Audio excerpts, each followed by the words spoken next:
The fan makes a noise.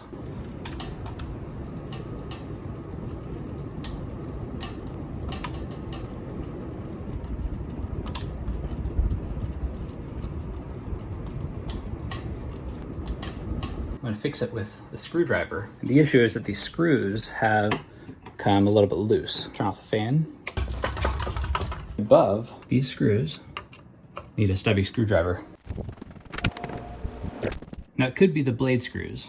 These feel maybe a tiny bit loose, they're tightening up a little bit, but it could also be the screws that hold the blades to the body. Now's a good time to just go ahead and tighten them all up, and that'll fix the problem very quickly.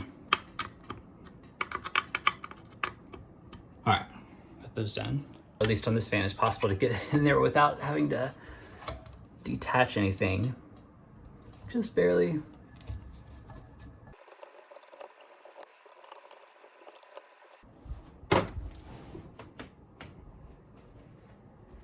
It's cranked up to high speed again.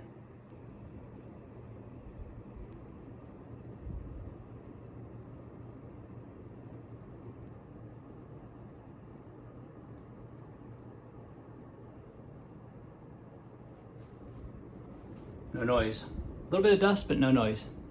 I think it was the blade screws because the other one seemed pretty tight.